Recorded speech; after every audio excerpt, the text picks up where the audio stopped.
Welcome to the She Leads podcast, a space that empowers women like you to build success in a way that feels authentic, energizing, and aligned with who you really are. In a world that tries to convince us that success means hustling harder and following everyone else's rules, we're here to rewrite the script. This is about success that feels nourishing, not depleting. Success that brings the fulfillment, impact, and recognition you deserve, whilst ultimately giving you the financial power to create the future you want and inspire meaningful change in the world around you. Make sure to hit the follow button so that you never miss an episode, and come and say hello on Instagram. You can find us at she_leads.academy. Let's dive in. Hello ladies, and welcome to a brand new episode of the She Leads show. If you are somebody who is thinking about quitting your job to start a business, whether that is in coaching or something else, maybe you've already started that business and you're thinking about transitioning from your job into your business full-time, then this episode is for you. So for that professional woman, the idea of leaving the corporate world can undeniably hold, some kind of allure, that freedom over your schedule, deeper purpose in your work, maybe doing something that you've always wanted to do. Maybe it's that ability to make a real impact. And it feels like stepping out of that rigid box of your 9 to 5, or perhaps not so 9 to 5, into something more expansive. But that transition, we know it's not just about updating your LinkedIn title or building out a website and, handing in that resignation letter. If we think about the leap into whether that's coaching or some other business, more profound than that, it's not just a logistical change. It's actually an identity shift. So we're not just talking about trading one career for another. We are dismantling the structures that have defined your sense of self, your success, and even your security for years. So during this episode, I want to offer a radical rethinking of what it really means to go full-time as a coach or as a business owner. And instead of surface level checklists and, quit your job in 5 easy steps, I want to really explore the deeper stepping stones, so things that you may not have considered before that truly support a lasting transition. So let's start with the first stepping stone, which is the identity breakup. So leaving a job is not just as simple as walking away from, your monthly paycheck, clearing out your desk. It's really leaving behind an entire identity that you've inhabited for years. So your job title, your routines, even the way you introduce yourself at social gatherings, these things have been woven into who you believe you are. So in many ways, the job becomes this mask of certainty, structure. It becomes our sense of recognition. And our work itself, it's really just a set of things that we do, a set of tasks that we do. It becomes an extension of how we actually see ourselves, and also how others see us, and how we also measure our worth. So identity almost acts like this anchor. It gives us a story to tell about who we are and where we belong. We only have to think about, let's say you go to, a party where it's new people that you're meeting. One of the first questions that people often ask you is, what do you do for work? So our work is really weaved into our identity. And I think for women especially, this attachment to identity can feel even more layered, because many of us have been conditioned to tie our value to the roles we play. So whether that's the dependable employee, the caring mother, the supportive partner, the high achiever, our sense of self becomes intertwined with how well we show up for others and meet external expectations. So when we consider, let's say, stepping away from a familiar role like the safety of our job, it can actually feel less like leaving a job and more like losing a piece of ourselves. And then if we are heart-centered women, so the women, especially the ones that often are gravitating towards coaching, the fear can cut even deeper, because we don't just do our work. We don't just show up to our workplace and just get things done. We actually become our work. So we bring our values, our emotions, our care into all that we do within our work, which means leaving behind our job. It's not just about letting go of our title or our salary. It's also about confronting the unsettling question of, well, if I am not this, then who am I? And that's why the transition can feel so scary because it's not just about the money or security. It's about stepping into the unknown without the old story to hold on to. So that 9-to-5 employee identity, it may have felt restrictive at times, but equally it was familiar. And becoming a business owner, becoming a coach, on the other hand, this requires us to redefine ourselves from the inside out. Really claim an identity that isn't handed to us by an employer, but it's one that we actually create and embody for ourselves. So when we're in that corporate world, our sense of self is often borrowed. So we get a job title and a business card. We get a role within a hierarchy. We have a label that signals our place in the system. And that external identity, it can feel comfortable, but of course it is also very limiting because it tells us who we are within their framework, within the company's framework, not within our own. But when we step into our own business or coaching, that scaffolding falls away because nobody's giving you the title. You get to choose your own title. But no one also defines your scope. No one prescribes your path. And actually, this freedom can at first feel quite terrifying. It's almost like you're stood in front of a blank canvas and you've kind of got nothing to copy off. But it is also the invitation of a lifetime. It's an invitation to design this identity rooted in your own values, your own vision, your own truth. And I think this is where the deeper transformation lies with becoming a business owner. You're no longer living inside an identity that is constructed by others. You are consciously choosing the identity that you want to embody. You become the architect of your own definition of success, the author of your own story. And with that comes a different kind of power. This isn't borrowed authority of a job description anymore. It's the embodied authority of alignment. Now, I also, when we're talking about identity, want to touch upon grief and the grief that can come up when we step into a new identity. And I think this was, for me, one of the most surprising parts of transitioning into my business, the grief that came with it. And on the surface, this doesn't make sense. Like, why would we mourn the loss of a job or identity that we know no longer feels aligned? You know, especially if it's drained us, it may have stifled our growth. You know, for me, I came out of corporate space feeling very anxious, knowing that that wasn't my purpose, yet there was still that feeling of grief. And I've recognized that grief isn't always about losing something good.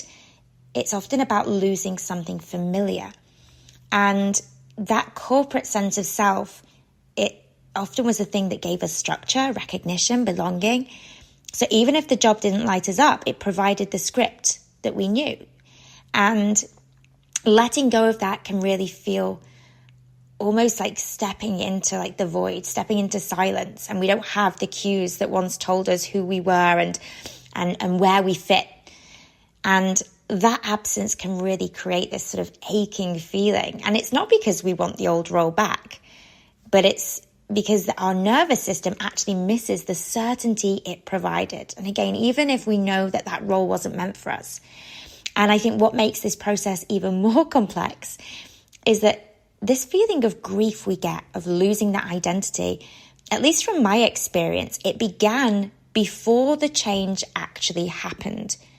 So this is something known as anticipatory grief. It's the mourning we experience in advance of a loss. So even before I stepped away from my job, I started to feel kind of a sadness, a bit of guilt, a bit of anxiety about leaving, way before I even left. And it's the psyche's way of preparing us for that loss of identity. So even when the rational mind insists, I don't like this job anymore, we can still start to feel that grief. And the paradox is that this anticipatory grief can actually hold us back from making the leap in the first place, because we can almost sense the discomfort of what's coming, that loss of status, the shift in how others will see us, the end of those, predictable paychecks. We unconsciously cling to the old identity just to avoid feeling the sorrow of letting go. So in this way, grief becomes both a bridge and a barrier. So it's signaling to us, okay, this is what needs to be released, but it can also tie us to what we've outgrown. Now, from my own experience, kind of the way through this, it wasn't to bypass the grief, but to actually honor it, actually acknowledging, yeah, okay, I'm feeling really sad about this. I've not even left my job yet, but I'm feeling sad. I'm feeling fearful. And, I'm recognizing that there may be that nostalgic feeling for the parts of my corporate identity. When we are able to honor all of what we're feeling, we create space to release those feelings with compassion. And it's this process that transforms grief from something that can just keep us stuck, and prevent us from moving forwards, to actually helping us step into that new identity as a business owner. Now, whilst I'm just talking this through, I think something that's just kind of come up for me now is that grief actually resurfaces after the shift. So I'm thinking about my own journey. I had that feeling of grief even before I stepped into this new identity. But, even more recently, I've been in my business for a long time now. Those moments of longing can sometimes catch me off guard. I've experienced this. I have this beautiful, wonderful life. I've got freedom. I've got purpose. I've got a business that lights me up. But there are certainly days when I catch myself reminiscing about the ordinary parts of my old life. The predictable rhythm of going to an office, going and getting a colleague with a coffee, with a colleague. That strange comfort of perhaps knowing exactly what was expected of me each day. And it feels, to be honest, quite wild to admit this, given how deeply fulfilled I am now in my job. But those flashes of nostalgia for that past life will still arise. And I think this is because our identity is not something we just shed, like a snake sheds its skin and we just never see it again. Our identity, it lingers in our memory, it lingers in our body, and our old sense of self will sometimes resurface. And it will remind us of the comfort of predictability, even when we know that predictability came at the cost of our purpose, our truest authenticity. So grief really does have this way of looping back, and it's not designed to pull us backwards. I don't believe that is what our grief is trying to do, to kind of get us to go back into our past life. But it's really to remind us of the depth of what we've left behind. And I think for me, when I've had these moments where, I'm longing for an old world, it doesn't mean that you've made the wrong choice. It just means you're human. You can allow the nostalgia without letting it define you. Reminiscing about your past doesn't mean that you're doubting your decision. For me, I think it's a reminder of the evidence, the courage it took to leave something safe for something bigger. Now, whilst we're talking about identity, I think for me, I kind of see the stepping into entrepreneurship almost like, not a career move. It's almost like a rite of passage. It's often described as a career change, but that language, I think, barely scratches the surface. A career change, it's something external. There are things like a new title, a different role, a change in environment. But what's really happening in this transition is far more profound. It's really, as I said, it's like this rite of passage. And like any kind of rite of passage, it asks something of you. It requires you to let go of an old sense of self so that a new sense of self can be born. It's inviting you to step into the unknown where there are no guarantees. There's no ready-made roadmap. And in that space between who you were and who you are becoming, you're being reshaped. And I think this is why the process can feel so raw. And with both fear and with possibility, because it's not just about the work. It's about identity. It's about belonging. A rite of passage, it transforms you not only professionally, but personally, emotionally, spiritually, especially becoming a coach. You cross this threshold and on the other side, you are no longer the same. And again, that can feel quite scary. Let's move on though. Let's move on to rewriting your relationship with safety, because I think this is a big, big topic for transitioning from the safety of a job, the safety of a paycheck, the safety of being being the person you've always been, the predictability. I think the salary piece, that is often the thing that people get the most kind of safety and comfort from. The salary feels like safety. But a question I want to pose for you is Is it really security, or is it just predictability? One of the biggest anchors I think that keep people tied to their job is that steady paycheck. Every month without fail, money lands in your account. And again, is it the predictability dressed up as security that we're really craving? A salary gives the illusion of stability because it does arrive on schedule, but that stability is conditional. It depends on the health of a company, the choices of your boss. Often there's forces that are far beyond your control. So if we think about layoffs, a company restructuring, changes in the market, all of these things can make that secure paycheck vanish overnight. Now, what it is I think that a salary really offers is it's the predictability of it. You know exactly what's coming and when, and that predictability is very soothing to our nervous system because certainty is one of the things that our brains crave the most. So even if the job feels uninspiring or draining, the regular paycheck acts like, it calms us. It calms the part of us that fears the unknown. But predictability is not the same as security. So real security, it's not how much you're making each month. It's a capacity you build within yourself. That's what real security is. Real security comes from knowing you can weather change, you can create opportunities, you can generate value in different circumstances. Security is your skills, your creativity, your resilience, your resourcefulness. Security, it's that trust that no matter what happens around you, you are going to find a way forwards. And when you rely solely on salary, what you're doing here is your sense of safety, you're outsourcing it. It lives in someone else's business plan, somebody else's decisions, somebody else's perception of your worth. But when you step into your own business, that safety begins to move back into your hands. And at first, it does feel terrifying because the external predictability does fall away. But over time, it becomes deeply empowering because you're discovering this form of security that isn't conditional. When you become a business owner, you are trading the illusion of that external certainty for the responsibility and power of creating your own safety. So this means your security now rests on something far stronger than, a company's quarterly profits. It rests on your skills, your capacity to serve others, your creativity in finding solutions, your willingness to grow. And of course, that responsibility on you can feel heavy in the early days, but it is also profoundly liberating because when safety comes from within, it can't just be taken away by a layoff or a restructure. You stop living at the mercy of somebody else's decisions and start rooting your security in who you are and what you can create. And that's not just safer, but it's actually freedom. Now, something that I learned when I stepped away from that security, the illusion of security of a paycheck, is that, if salary represents predictability, then to truly feel safe, I need to look elsewhere. Safety is no longer that paycheck arriving each month.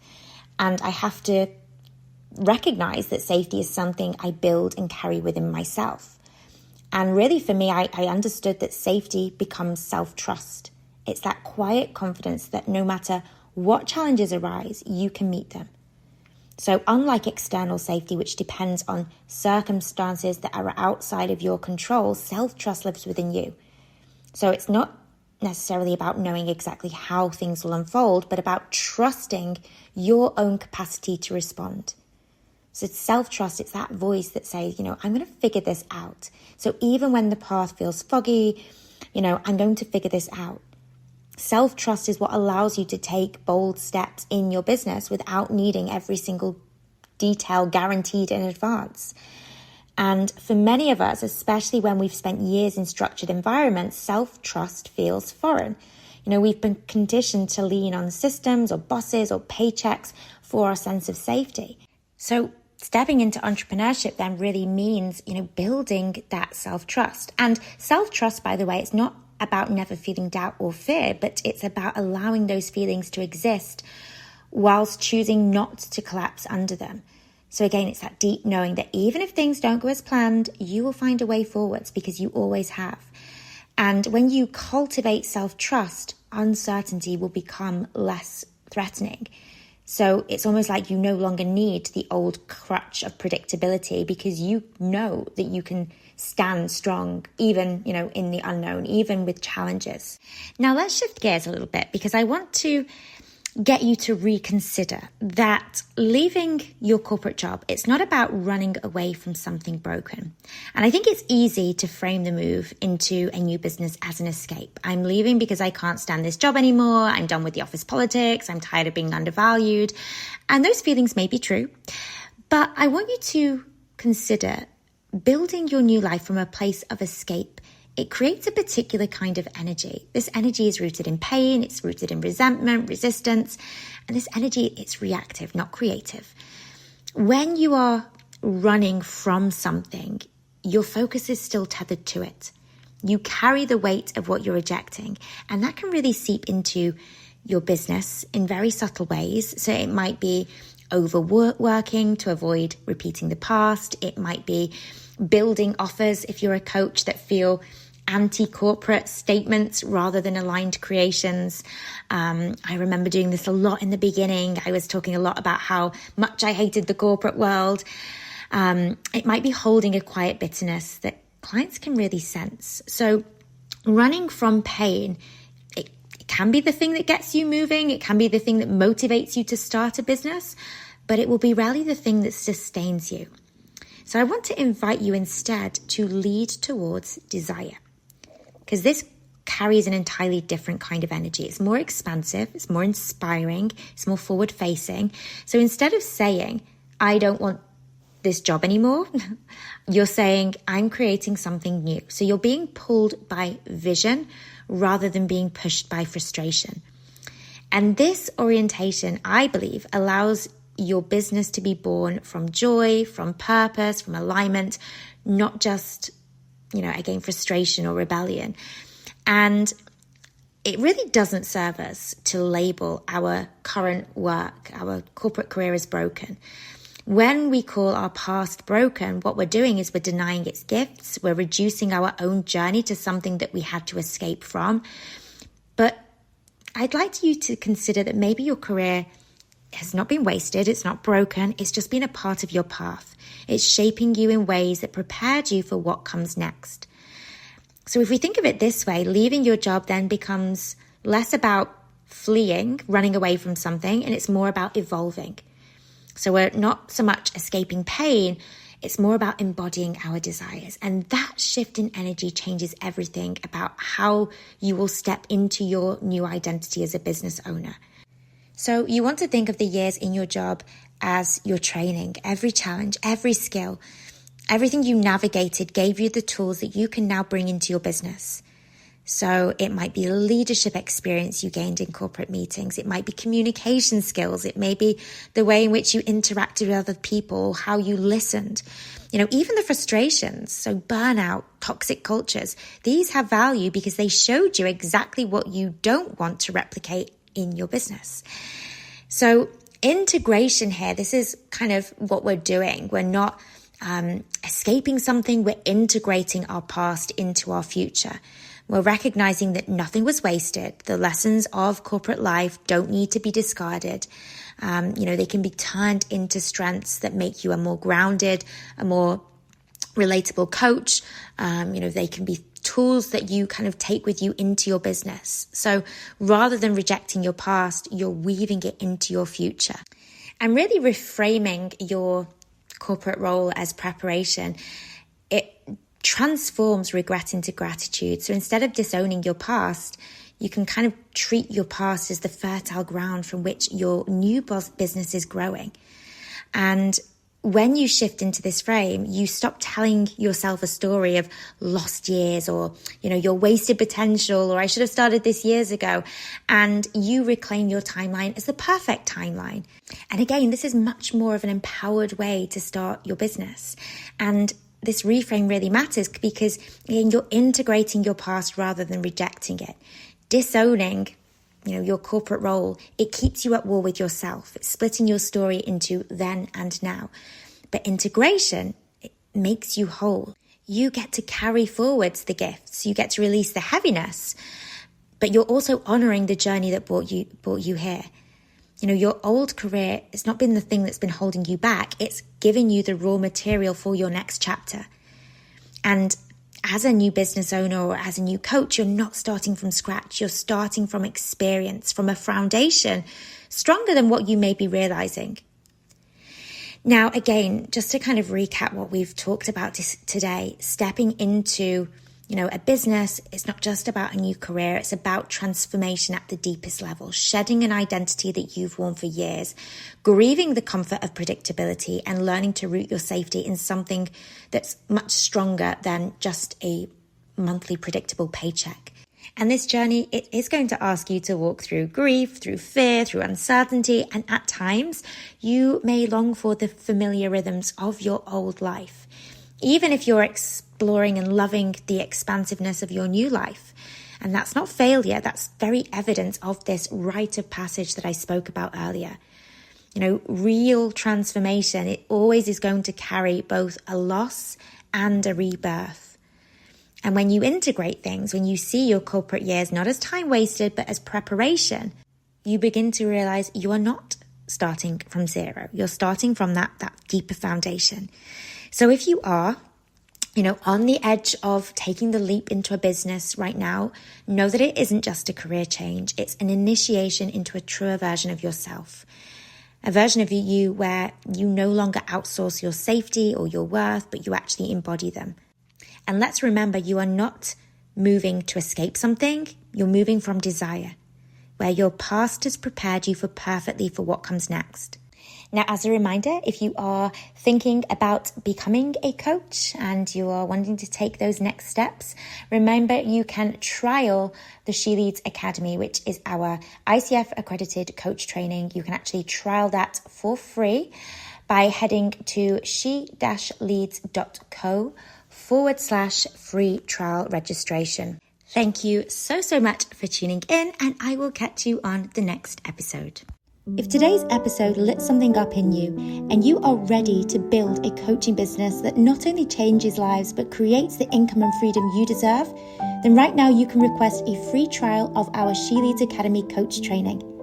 To get your free trial, just head over to Instagram and visit us at she_leads.academy. You will find the link to the free trial in our bio.